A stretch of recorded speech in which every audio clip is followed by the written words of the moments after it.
So வாங்க வீடியோக்குள்ளே போகலாம். யாருக்கு தெரியும் இந்த வீடியோ கூட உங்கள் சைபர் செக்யூரிட்டி கரியரோட ஒரு துவக்க புள்ளியாக கூட அமையலாம். ஸோ வீடியோவை முழுசாக பாருங்கள்.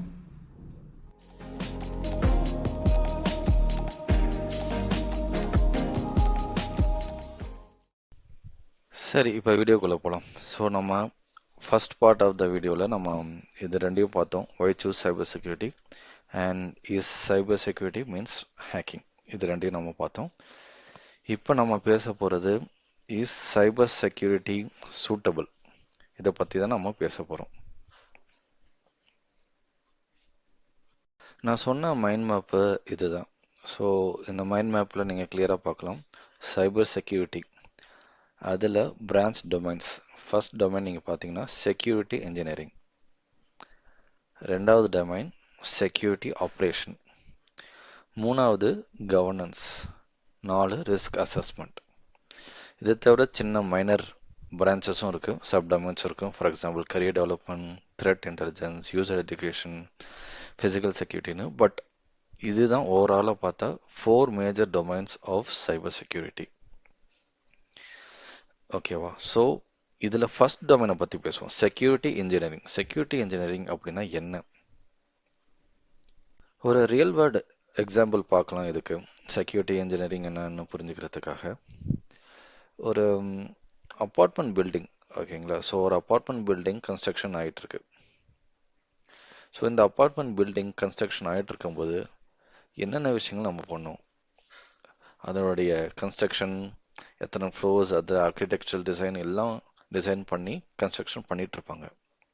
பட் அதே நேரத்தில் நாளைக்கு இந்த கன்ஸ்ட்ரக்ஷன் இதை ஒரு வீடாக மாறும்போது, மக்கள் இங்கே குடியேறி வாழும்போது எந்த மாதிரி இதை ப்ரொடெக்ட் பண்ணணும், எந்த மாதிரி இதை செக்யூர் பண்ணணும், அதையும் மைண்டில் வச்சு தான் இந்த ஆர்கிடெக்ட் டிசைனையும் போடுவாங்க. ஸோ ஃபார் எக்ஸாம்பிள் காம்பவுண்ட் எங்கே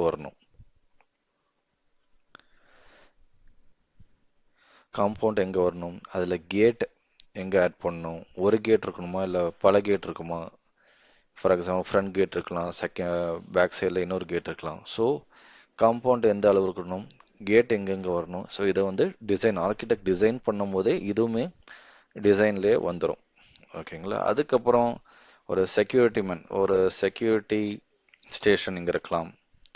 இங்கே ஒரு செக்யூரிட்டி மேனை ஹையர் பண்ணி ஃப்யூச்சரில் இங்கே செக்யூரிட்டிக்காக இங்கே ஹையர் பண்ணி வைக்கலாம். அப்படிங்கிறதுக்காக இங்கே ஒரு செக்யூரிட்டி ஸ்டேஷன் கூட இங்கே கன்ஸ்ட்ரக்ஷன் பண்ணலாம். ஸோ வீடு கட்டும் போதே அந்த வீடை எப்படி பாதுகாக்கணுங்கிறதுக்காக காம்பவுண்ட் வால், கேட்ஸ், இந்த மாதிரி செக்யூரிட்டி ஸ்டேஷன்ஸ், இந்த மாதிரி விஷயங்கள் வீட்டோட டிசைன் பண்ணும்போது இதுவும் டிசைன் பண்ணி கட்டுவோம். இதுக்கு பேர் தான் டெக்னிக்கல் வெர்ஷன். நாம் இதை எப்படி சொல்லுவோம்னா செக்யூரிட்டி பை டிசைன். அந்த வீட்டை கன்ஸ்ட்ரக்ட் பண்ணும்போதே செக்யூரிட்டியும் மனசில் வச்சுட்டு கன்ஸ்ட்ரக்ட் பண்ணுறோம். ஸோ அதுக்கு பேர் தான் செக்யூரிட்டி பை டிசைன். ஸோ இதை தான் இங்கே மைண்ட் மேப்பில் இங்கே பார்த்தீங்கன்னா செக்யூரிட்டி இன்ஜினியரிங்கில் ஒன்றாவது பிரான்ச்சாக பார்த்தீங்கன்னா செக்யூர் அப்ளிகேஷன் டெவலப்மெண்ட். ஸோ இது பேசிக்லி என்னென்னா, நம்ம ஒரு சாஃப்ட்வேர் பில்ட் பண்ணுறோம், ஒரு அப்ளிகேஷன் பில்ட் பண்ணுறோம், ஒரு வெப்சைட் பில்ட் பண்ணுறோம், இல்லை ஒரு வெப் அப்ளிகேஷன் பில்ட் பண்ணும்போது வெறும் அது ப்ராக்டிக்கல் யூஸ் அது மட்டுமே பார்க்காம அது எதற்காக பர்பஸ், ஒரு டாக்குமெண்ட் வந்திருக்கும், அந்த ரெக்கமெண்ட் படி நம்ம சாஃப்ட்வேர் பில்ட் பண்ணிட்டு இருப்போம், ஓகேங்களா? ஸோ அந்த கஸ்டமரோட இல்லை யூசரோட ரெக்கமெண்ட் படி மட்டுமே பண்ணாமல் இந்த ப்ராக்டிக்கல் யூஸையும் தாண்டி அந்த அப்ளிகேஷனை எப்படி செக்யூர் பண்ணுறது அதையும் நம்ம மனசில் வச்சு தான் அந்த சாஃப்ட்வேரை பில்ட் பண்ணணும். So this is secure application development. So அந்த கோடிங் பண்ணும்போதே அந்த கோடிங்லேயே எந்த ஒரு லூப் ஹோல் இருக்கக்கூடாது, எந்த ஒரு வல்னரபிலிட்டி இருக்கக்கூடாது, த்ரெட்ஸ் இருக்கக்கூடாது. ஸோ இந்த மாதிரி விஷயங்களை மனசில் வச்சு நம்ம ஒரு அப்ளிகேஷன் சாஃப்ட்வேர் டெவலப்மெண்ட் பண்ணுறதுக்கு பேர் தான் செக்யூர் அப்ளிகேஷன் டெவலப்மெண்ட். ஸோ இதை எப்படி அச்சீவ் பண்ணுவாங்கன்னா, கோடிங்லாம் பண்ணதுக்கப்புறம், டெவலப்பர்ஸ் கோடிங் பண்ணதுக்கப்புறம் அதுக்கப்புறம் ஒரு சில டூல்ஸ் இருக்குது. அந்த டூல்ஸை யூஸ் பண்ணி கோட் ஸ்கேனிங் பண்ணுவாங்க. ஃபார் எக்ஸாம்பிள் சோனார் கியூப்ங்கிறது one of the famous tool. எதுக்காக இல்லது, அது வந்து என்ன பண்ணா கோட் ஸ்கேன் பண்ணும். அந்த கோடில் ஏதாவது லூப் ஹோல்ஸ் இருக்கா, இல்லை செக்யூரிட்டி வீக்னஸ் இருக்கா, இல்லை வல்னரபிலிட்டி ஃபியூச்சரில் உருவாகுமா, இந்த மாதிரி விஷயங்களை பார்க்குறதுக்கு தான் இது. இப்போ சோனார் கியூப் அப்படிங்கிற ஒரு டூலையும் தாண்டி நமக்கு வெப் அப்ளிகேஷன்ஸ் அப்படின்னா என்ன, வெப் அப்ளிகேஷன் செக்யூரிட்டி அப்படின்னா என்னங்கிற ஒரு ஐடியா இருக்கணும். ஸோ அந்த ஐடியா இருந்தால் மட்டும்தான் நம்மளால இந்த இடத்துக்கு வர முடியும், இந்த ஒரு ரோலை எடுத்து நம்ம வேலை செய்ய முடியும். ஸோ இந்த ரோலை ஜென்ரிக்காக நம்ம இண்டஸ்ட்ரியில் சொல்கிறது அப்ளிகேஷன் செக்யூரிட்டி இல்லை வெப் அப்ளிகேஷன் செக்யூரிட்டி இன்ஜினியர் அப்படிங்கிற மாதிரி ரோல்ஸில் நீங்கள் வந்து உங்களுக்கு இந்த ஸ்கில் செட்ஸ் இருந்துச்சுன்னா இந்த பக்கம் உள்ளே வரலாம். ஸோ இப்போ மாடர்ன் டேர்ம்ஸில் டெவ் செக்ஆப்ஸ் அப்படிங்கிற ஒரு மெத்தடாலஜிக்குள்ளேயும் கொண்டு போகிறாங்க. ஓகேங்களா, ஃபஸ்ட்டு டெவலப்மெண்ட் அண்ட் ஆப்ரேஷன்ஸ் ரெண்டு தனியாக இருந்துச்சு, அதை மர்ஜ் பண்ணி டெவலப்மெண்ட் அண்ட் ஆப்ஸ் சேர்த்து டெவாப்ஸ்னு வந்துச்சு. இப்போ என்ன பண்ணுறாங்கன்னா டெவலப்மெண்ட் செக்யூரிட்டி அண்ட் ஆப்ரேஷன்ஸ் இது மூணையும் சேர்த்து ஒரே ஒர்க் ஃப்ளோவில் ஒரே மெத்தடாலஜியில் கொண்டு வராங்க. ஸோ அதுலேயும் டெவ் செக்ஆப்ஸ் இன்ஜினியராக இங்கே போகிறதுக்குமான வாய்ப்புகளும் இருக்குது இந்த ஸ்கில்ஸ் கற்றுக்கிட்டா. ஸோ அதுக்கு நீங்கள் உங்களுக்கு முக்கியமாக பயன்பட போகிற ஒரு ஒரு நாலேஜ் பேஸ் வந்து இதுதான், OWASP, open world wide application security project. இந்த ப்ராஜெக்டில் செவரல் செக்யூரிட்டி ஃப்ரேம்ஒர்க்ஸ் தருவாங்க, இந்த மாதிரி ASBS, SKF, security capability framework அப்படிங்கிற மாதிரி. ஸோ இந்த மாதிரி ஃப்ரேம்ஒர்க்கை பயன்படுத்தி நீங்கள் உங்களுடைய சாஃப்ட்வேரை பில்ட் பண்ணணும், இல்லை அப்ளிகேஷனும் பில்ட் பண்ணணும். ஸோ இது என்னென்ன ஃப்ரேம்ஒர்க் எப்படி ஒர்க் ஆகும், இந்த ஃப்ரேம்ஒர்க்கில் என்னென்ன செக்யூரிட்டி ஸ்டாண்டர்ட் நம்ம மெயின்டைன் பண்ணணும், இந்த மாதிரி விஷயங்களுக்கு நீங்கள் வந்து கற்றுக்கிட்டிங்கன்னா நீங்கள் இந்த ரோல்குள்ளே வரதுக்கான வாய்ப்புகள் ரொம்பவே அதிகம். இவங்களுமே OWASP இவங்களுமே ஓனாக சர்டிஃபிகேஷன்ஸும் ஆஃபர் பண்ணுறாங்க. ஸோ அந்த மாதிரி சர்டிஃபிகேஷன்ஸ் இங்கே பண்ணும்போது அதுக்கான நாலேஜ் மற்றும் ஸ்கில் செட்டை நீங்கள் பெறலாம். இப்போ ஓரளவுக்கு உங்களுக்கு ஒரு ஐடியா வந்திருக்குன்னு நினைக்கிறேன் செக்யூரிட்டி இன்ஜினியரிங்னா என்னென்னு. அதாவது நம்ம ஒரு விஷயத்தை ஒரு ப்ராடக்ட்டை பில்ட் பண்ணும்போது செக்யூரிட்டியும் மனசுலேயே வச்சுக்கிட்டு பில்ட் பண்ணுறது தான் செக்யூரிட்டி இன்ஜினியரிங். இது ஏன் இப்போ இம்பார்ட்டன்ஸ் ஆகுதுன்னா, ட்ரெடிஷ்னல் மெத்தட் ஆஃப் சாஃப்ட்வேர் பில்டிங்கில் என்ன பண்ணிட்டு இருந்தாங்க, சாஃப்ட்வேர் ஃபஸ்ட்டு பில்ட் பண்ணிவிடுவாங்க, அதுக்கப்புறம் அதை எப்படி செக்யூர் பண்ணுறது அப்படிங்கிறத யோசிப்போம். ஸோ அது ஒரு 10-15 இயர்ஸ்க்கு முன்னே இருந்த ஒரு கான்செப்ட். பட் இப்போ என்னென்னா, பில்ட் பண்ணும்போது செக்யூரிட்டியை நம்ம மனசில் வச்சுட்டு பில்ட் பண்ணுவோம், செக்யூராகவே பில்ட் பண்ணுவோம் அப்படிங்கிற ஒரு கான்செப்ட் உள்ளே வரதுனால இந்த ஸ்கில் செட் உள்ள நபர்களுக்கு நல்லாவே வேலைவாய்ப்புகள் டிமாண்ட் அதிகமாகவே இருக்குது. செக்யூர் அப்ளிகேஷன் டெவலப்மெண்ட், அது அப்ளிகேஷன் செக்யூரிட்டி இன்ஜினியர், இல்லை வெப் ஆப் செக்யூரிட்டி இன்ஜினியர், அந்த மாதிரி விஷயம், இல்லை security architect, security engineer. So இந்த மாதிரி ரோல்ஸ்க்கு ரொம்பவே அதிகமாக ஆப்ஷன்ஸ் இருக்குது. ஸோ அதை தவிர நீங்கள் இதில் உள்ள மற்ற சப்டொமைன்ஸுமே அதே தான். நீங்கள் பில்ட் பண்ணும் போதே செக்யூரிட்டியை மனசில் வச்சுட்டு மற்ற விஷயங்கள் பில்ட் பண்ணுறோம். For example network design. இந்த அப்ளிகேஷன்லாம் பில்ட் பண்ணுறதுக்கு முன்னாடியே நமக்கு நெட்வொர்க் டிசைன் பண்ணணும் ஆக்சுவலாக.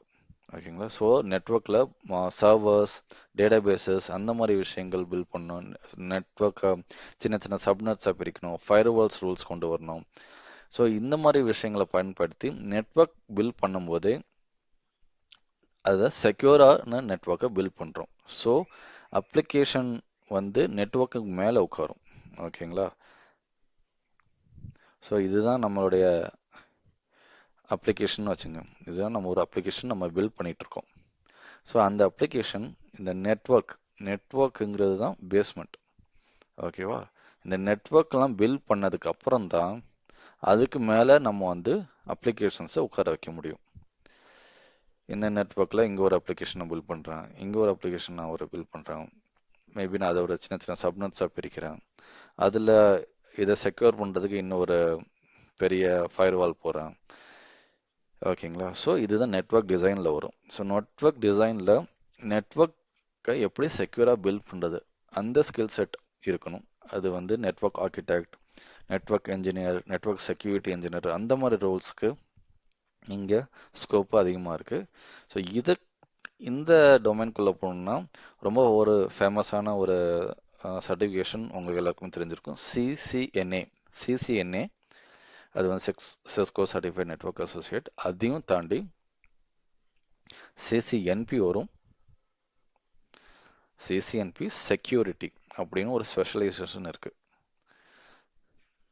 ஓகேங்களா, இந்த நீங்கள் சர்டிஃபிகேஷன் நீங்கள் பண்ணும்போது இதுக்கு தேவையான ஸ்கில் செட் எல்லாம் இந்த சர்டிஃபிகேஷன் மூலமே உங்களுக்கு கிடைக்கும். So this is network engineering.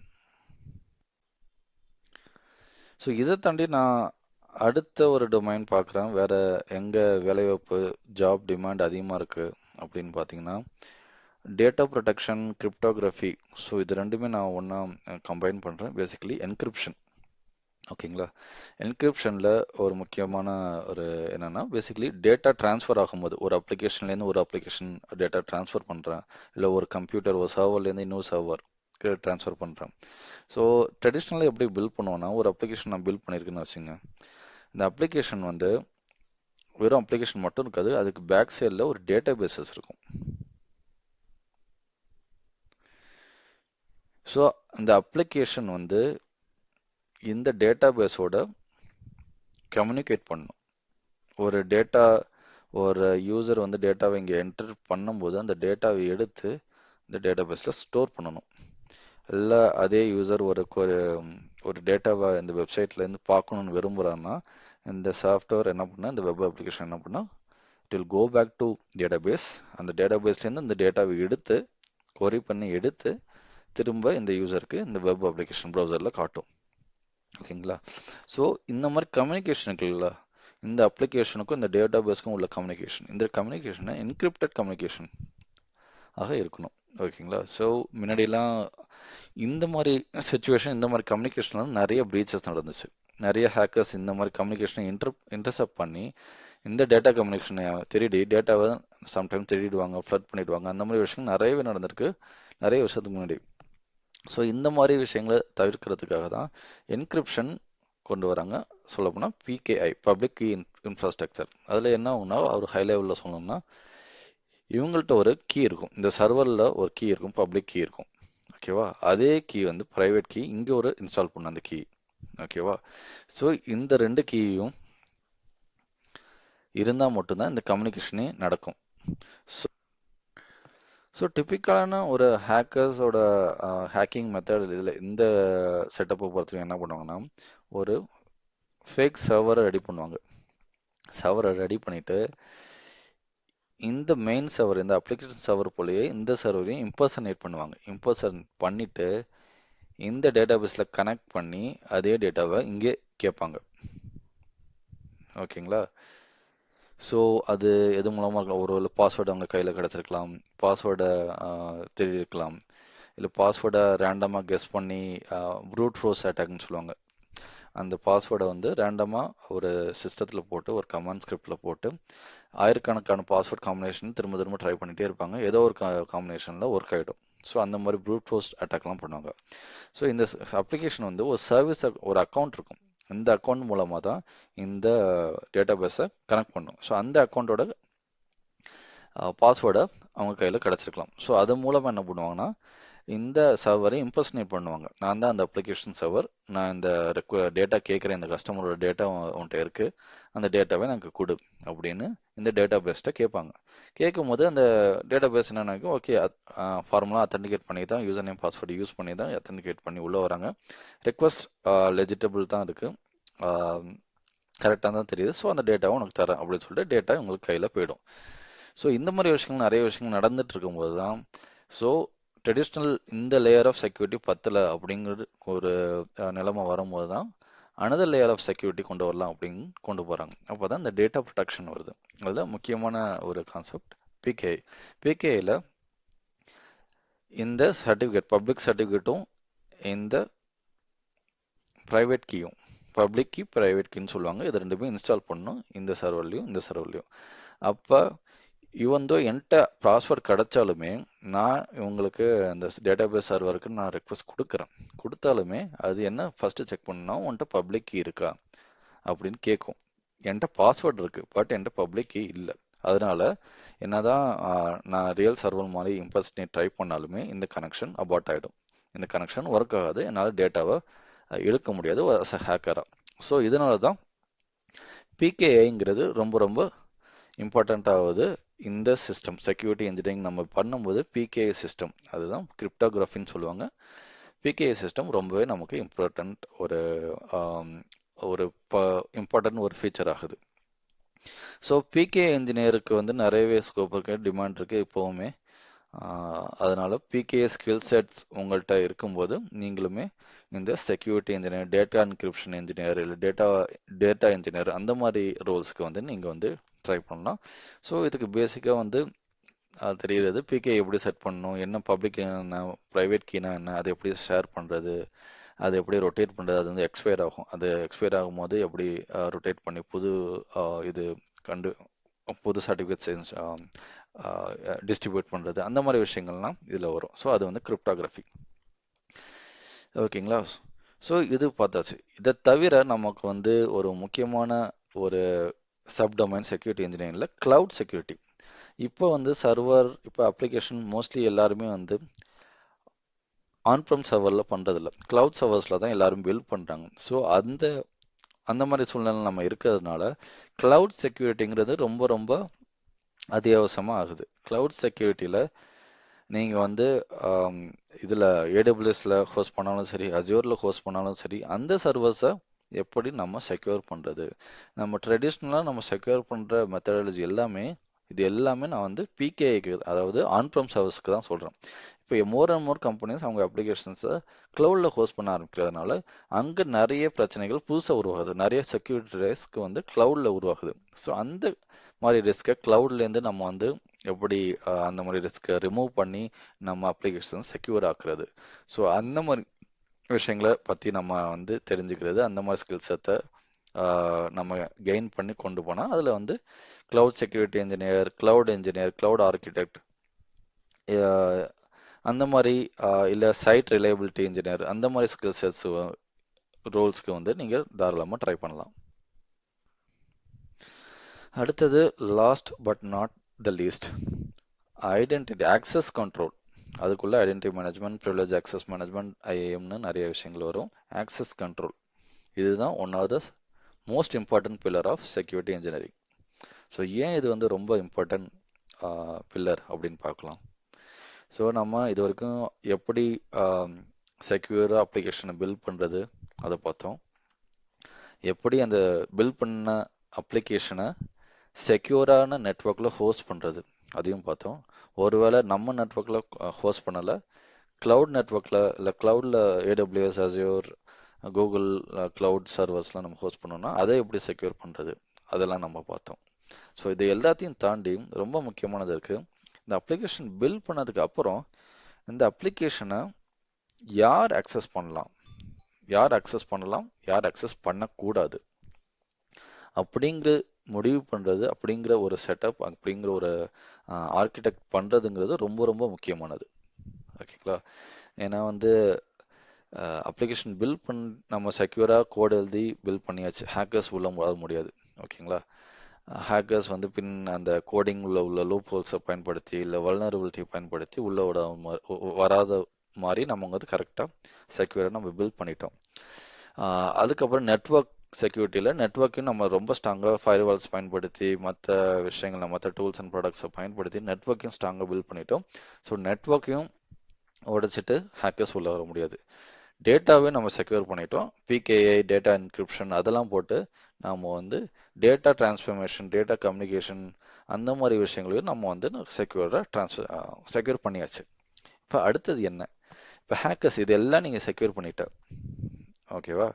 ஆனால் இந்த அப்ளிகேஷனை யார் அக்சஸ் பண்ணணும், யார் அக்சஸ் பண்ணக்கூடாது அப்படிங்கிற ஒரு ஆர்கிடெக்டை நம்ம பண்ண மறந்துட்டோன்னா நீங்கள் என்னதான் நம்ம செக்யூரிட்டி வேலிகள் எல்லாமே பண்ணி வச்சாலுமே நம்ம ஈஸியாக அந்த கேட் மூலமாக, எப்படி நம்ம அப்பார்ட்மெண்ட் கட்டும் போது கேட் ரொம்ப முக்கியம், அந்த கேட் மூலமாகவே அந்த அப்பார்ட்மெண்ட் காம்பவுண்ட் சுவர் எகிரி குதிக்க தேவையில்ல, இல்லை காம்பவுண்ட் சுவர் உடைக்க தேவையில்ல, இல்லை நைட் நேரம் பதுங்கி வர தேவையில்ல, வெறுமனே டைரெக்டாக கேட் மூலமாக நடந்து உள்ளே வந்துடலாம். ஓகேங்களா? அங்கே நம்ம ஒரு செக்யூரிட்டி மேனோ இல்லை சிசிடிவி கேமராவோ இல்லை உள்ளே வரதுக்கான ஒரு என்ட்ரி ப்ராசஸோ இல்லாமல் நம்ம அந்த இடத்துல வைக்கும்போது ஏன்பா நம்ம வந்து எந்த ஒரு ரிஸ்க் எடுத்து நம்ம காம்பவுண்ட் சுவர்லாம் எழுகி குதிச்சு நைட்டில் பதுங்கிருந்து உள்ளே வந்து திருடம் உள்ளே வரணும்? அவன் கேட்டு மூலமாகவே டைரெக்டாக உள்ளே நடந்து வந்துடுவான். ஏன்னா நம்ம வந்து அந்த இடத்துல யார் உள்ளே வரணும், யார் உள்ளே வரக்கூடாது, உள்ளே வரணும்னா என்னென்ன செக் இருக்குது அப்படிங்கிற ஒரு ப்ராசஸை நம்ம செட் பண்ணாமல் விட்டதுனால அவங்களால கேட் மூலமாகவே, ஃப்ரண்ட் கேட் மூலமாகவே திருடர்கள் இல்லை வெளியில் ராபர்ஸோ யாரோ ஒருத்தவங்க டைரெக்டாக உள்ளவே வர முடியும். ஸோ அதே போல தான்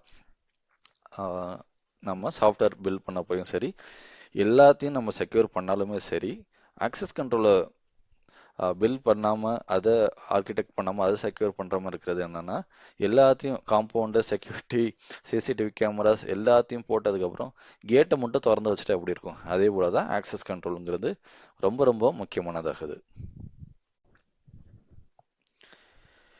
ஸோ ட்ரெடிஷ்னலாக ஆக்சஸ் கண்ட்ரோல் அதை எப்படி பண்ணாங்க அப்படிங்கிறத நம்ம முதல்ல பார்ப்போம். இப்போ என்னென்ன போயிட்டுருக்கு அப்படிங்கிறத பார்ப்போம். ஆக்சஸ் கண்ட்ரோலை பொறுத்த வரைக்கும் ஐடென்டிட்டி அண்ட் ஆக்சஸ் மேனேஜ்மெண்ட் அப்படிங்கிறது ரெண்டு ஆப்ஷன், ரெண்டு ஒரு முக்கியமான பார்ட்ஸ் இருக்கு ஆக்சஸ் கண்ட்ரோலை பொறுத்த வரைக்கும். ஐடென்டிட்டி அப்படின்னா யார் உள்ள வரணும், ஓகேங்களா? அதை இன்னொரு வேர்ட்லையும் சொல்லுவாங்க அத்தன்டிகேஷன், ஓகேங்களா? அத்தன்டிகேஷன் இல்லை ஆத்னு சொல்லுவாங்க. ரெண்டாவது இன்னொரு ஆத்தரைசேஷன், அத்தன்டிகேஷன் அண்ட் ஆத்தரைசேஷன். அத்தன்டிகேஷனை பொறுத்த வரைக்கும் கரெக்டான நம்பர் தான் உள்ள வரணும் அப்படிங்கிறத செக் பண்றது அத்தன்டிகேஷன். ஆத்தரைசேஷன் பொறுத்த வரைக்கும் கரெக்டான நபர் உள்ள வந்தாலுமே உள்ள வந்ததுக்கு அப்புறம் அவரால் எங்கெங்க அக்சஸ் பண்ண முடியும், என்னென்ன வேலைகள் பண்ண முடியும் அப்படிங்கிறது ஆத்தரைசேஷன். ஃபார் எக்ஸாம்பிள் ஒரு ஆஃபீஸ் பில்டிங் இருக்கு, ஓகேங்களா? ஸோ ஆஃபீஸ் பில்டிங்கில் நான் வந்து இந்த கம்பெனியோட எம்ப்ளாயி தான் அப்படிங்கிறதுக்காக நான் வந்து என்னோட ஐடி கார்டை செக்யூரிட்டிட்டு காட்டுறேன், ஓகேவா? செக்யூரிட்டிட்டு காட்டுட்டு ஓகே இவர் வந்து இந்த கம்பெனியில் வேலை பார்க்குற ஒரு எம்ப்ளாயி தான் கன்ஃபார்ம் பண்ணதுக்கப்புறம் ஸோ அதுக்கு பேர் அத்தன்டிகேஷன். நம்ம ஐடென்டிட்டியை கன்ஃபார்ம் பண்ணியாச்சு. அதுக்கப்புறம் அந்த பில்டிங்குள்ளே உள்ளே போகிறோம். போகிறப்ப அந்த கார்டு ஸ்வைப்பிங் மிஷின் இருக்கும். அந்த மிஷினில் ஸ்வைப் பண்ணும்போது ஓகே இவன் ஆக்டிவ் எம்ப்ளாயி தான் அப்படிங்கிற ஒரு அத்தன்டிகேஷன் நம்ம பண்ணியாச்சு, ஐடென்டிட்டியை நம்ம ப்ரூவ் பண்ணியாச்சு. அது வந்து ஐடென்டிட்டி மேனேஜ்மெண்ட். ஸோ உள்ளே போனதுக்கப்புறம் அந்த பில்டிங்கில் மல்டிபிள் ஃப்ளோர்ஸ் இருக்கும், ஓகேங்களா? ஒவ்வொரு டிபார்ட்மெண்ட்ஸ் இருக்கும். ஒரு ஐடி டீம் இருக்கும், ஹெச்ஆர் டீம் இருக்கும், ஃபினான்ஸ் டீம் இருக்கும். ஃபினான்ஸ் டீமில் வந்து பல டேட்டாஸ் வந்து அவங்க மேபி வச்சுருக்கலாம். இப்போ எல்லாருமே டிஜிட்டலில் தான் வச்சுருக்காங்க. பட் ஒருவேளை அந்த காலத்தில் நீங்கள் அசியூம் பண்ணிங்க அந்த கம்பெனியோட ஃபினான்ஸ் டேட்டா எல்லாமே ஒரு பிரிண்ட் அவுட்டில் இல்லை ஹார்ட் காப்பீஸில் ஒரு ரூமில் ஸ்டோர் பண்ணியிருக்காங்க வச்சுங்க. நான் ஒரு சாஃப்ட்வேர் இன்ஜினியராக அந்த ரூம்குள்ளே போகணுமானா போக முடியாது, போகக்கூடாது, ஓகேங்களா? அதே போல் ஒரு ஐடி டீம் இருக்குது, அவங்க வந்து நிறைய லேப்டாப்ஸு, மவுசஸ், பிரிண்டர்ஸ்னு நிறைய வாங்கி ப்ரொக்யூர் பண்ணி ஒரு டேட்டா ஒரு ஸ்டோர் ரூமில் ஸ்டோர் பண்ணியிருப்பாங்க. அந்த மாதிரி விஷயங்கள்லாம் இருக்கும். ஸோ அந்த ஒரு ஐடி ஸ்டோர் ரூமுக்குள்ளே நம்ம போக முடியுமானா என்னால் போக முடியக்கூடாது, ஓகேங்களா? எனக்கு போகிறதுக்கான ஆக்சஸ் இருக்கக்கூடாது. ஸோ இதை முடிவு பண்ணுறது தான் ஆத்தரைசேஷன். ஸோ நான் ஐடென்டிட்டியை ப்ரூவ் பண்ணி உள்ளே வந்தாலும், நான் இந்த கம்பெனியோட எம்ப்ளாயி தான் ப்ரூவ் பண்ணி உள்ளே வந்தாலும், உள்ளே வந்ததுனாலே நான் வந்து அந்த பில்டிங்கில் எல்லா இடத்துக்கும் போக முடியுமானா போக முடியாது, எல்லா வேலைகளும் பண்ண முடியுமானா பண்ண முடியாது. ஸோ அதுக்கு பேர் தான் ஆத்தரைசேஷன். அந்த ஆக்சஸ் பர்மிஷன்ஸை நம்ம டிஃபைன் பண்ணுறது, ஐடென்டிட்டியை ப்ரூவ் பண்ணதுக்கப்புறம் ஆக்சஸ் பர்மிஷன்ஸை டிஃபைன் பண்ணுறதுக்கு பேர் தான் authorisation. So identity and access பண்ண ஐடென்டிட்டிங்கிறது அத்தன்டிகேஷன், நம்ம ஐடென்டிட்டியை ப்ரூவ் பண்ணுறோம்.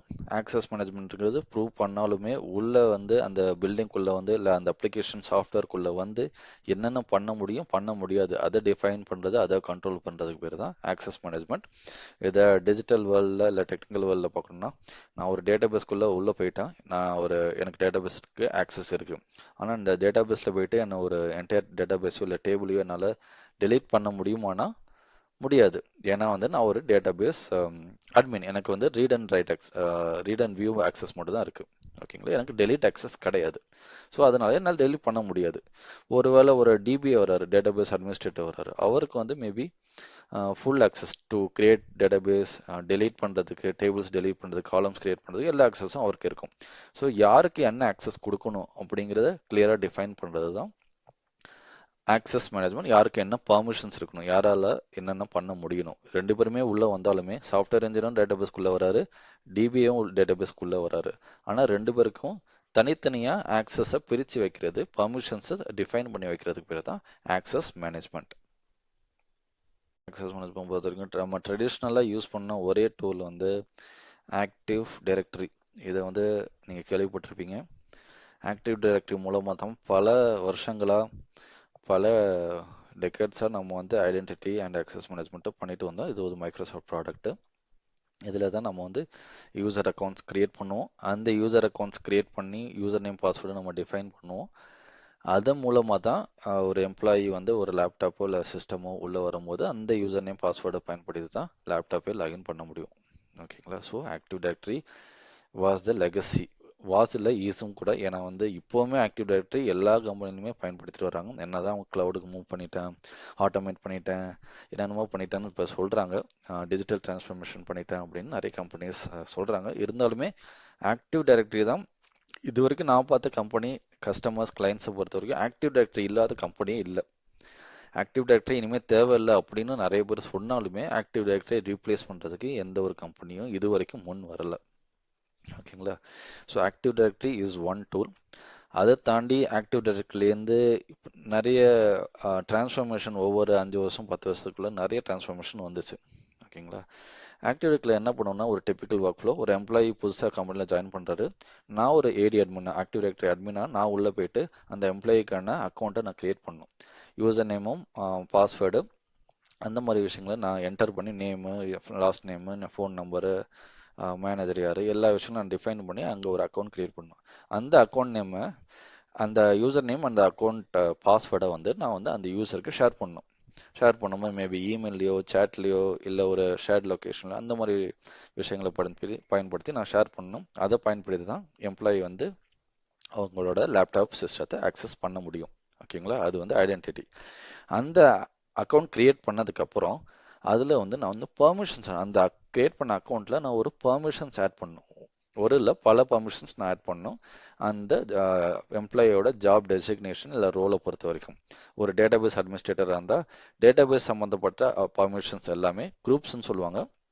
அந்த குரூப்ஸ் ஆக்டிவ் டைரக்டரி குரூப்ஸ்னு சொல்லுவாங்க. அந்த குரூப்ஸை வந்து நான் அந்த அக்கௌண்ட்ஸுக்கு, அந்த ஏற்கனவே கிரியேட் பண்ண அக்கௌண்ட்டுக்கு நான் ஆட் பண்ணாதான் அவரால் ஃபர்ஸ்ட் நான் கொடுக்குற யூசர் நேம் பாஸ்வேர்டை பயன்படுத்தி சிஸ்டத்தை ஆக்சஸ் பண்ண முடியும். சிஸ்டத்தை ஓப்பன் பண்ணதுக்கப்புறம் ஒரு டேட்டாபேஸோ அவரோட டே டு டே ஜாபுக்கான அப்ளிகேஷன்ஸை ஆக்சஸ் பண்ணணும்னா நான் ஆட் பண்ணுற பர்மிஷன்ஸை பொறுத்து தான் அவரால் ஆக்சஸ் பண்ண முடியும். என்ன லெவல் ஆஃப் ஆக்சஸ்ங்கிறதும் அதில் தான், அந்த ஆத்தரைசேஷன் லெவலும் அதில் தான் செட் ஆகும்.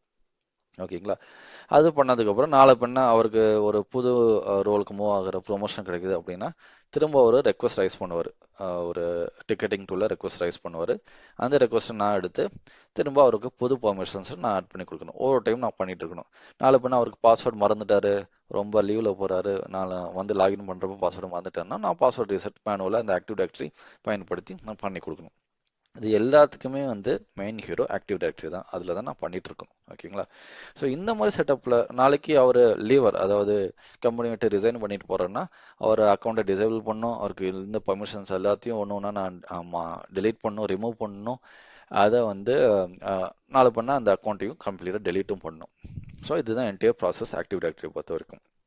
ஸோ இது வந்து கொஞ்சம் கொஞ்சமாக என்ன சொல்கிறது, மெருகேற்றி இப்போ வந்து ஒரு ஆட்டோமேஷன், டிஜிட்டல் டிரான்ஸ்ஃபர்மேஷன் அதெல்லாம் கொண்டு வந்து என்ன பண்ணுறாங்கன்னா ஆட்டோமேட்டட் டூல்ஸ் பயன்படுத்துகிறாங்க. இப்போ மார்க்கெட்டில் லீடிங் டூல்ஸ்னு பார்த்தீங்கன்னா இந்த ஐஏஎம் நம்ம பொறுத்த வரைக்கும் சேல் பாயிண்ட் அப்படிங்கிற ஒரு டூல் வந்து ரொம்ப பாப்புலரான டூல்.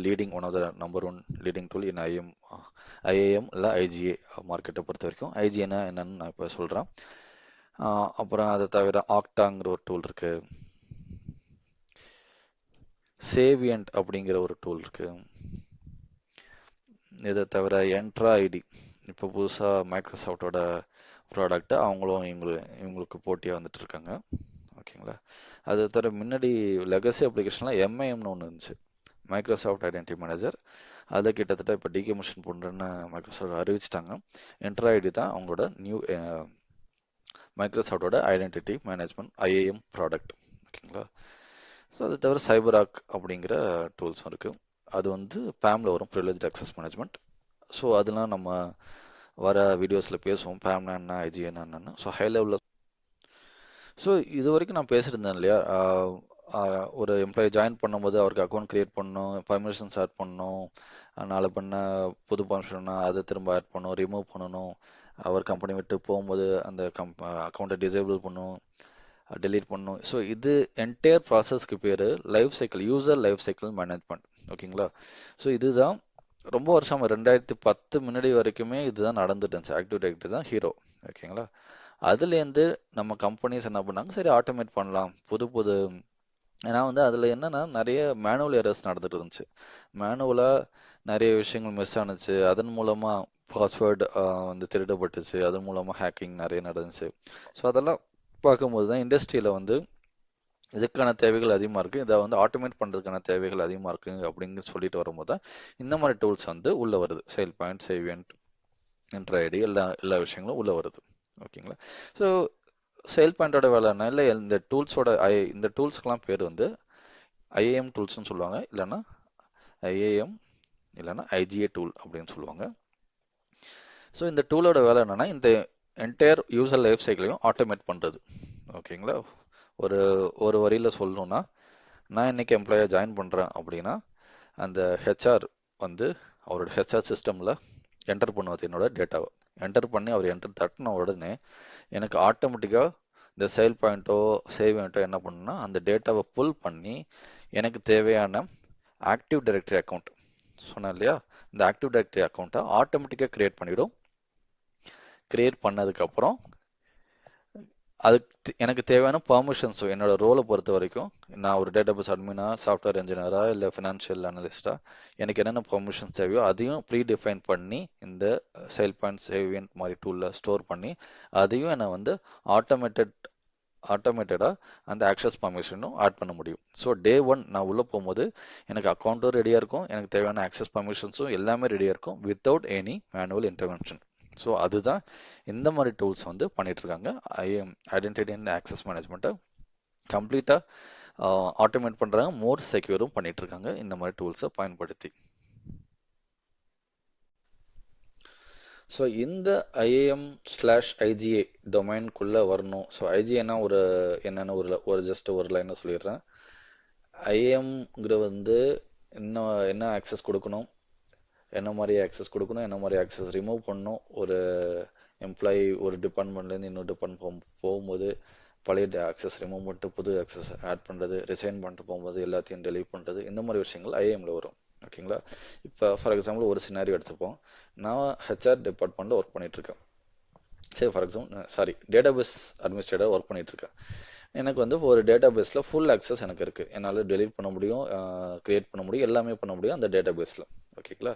ஸோ நாளைக்கு ஒரு 6 மாதத்துக்கு அப்புறம் அந்த ப்ராஜெக்ட் முடிஞ்சிடுச்சு. ஓகேங்களா? அந்த ப்ராஜெக்ட்டும் டேட்டாபேஸும் லைவ் ஆகிடுச்சு. அது வந்து ஆப்ரேஷன்ஸ் டீம் மேனேஜ் பண்ணிட்டு இருக்காங்க. எனக்கும் அந்த ப்ராஜெக்ட்டுக்கும் வெளியில் வந்துட்டேன். அதுக்கும் அந்த ப்ராஜெக்ட்டுக்கும் எனக்கும் சம்மந்தம் இல்லை. இப்போ நான் புது ப்ராஜெக்ட் போயிடுறேன். ஓகேங்களா? புது ப்ராஜெக்ட்டில் போயிட்டு திரும்ப ஒரு புது டேட்டாபேஸில் சேம்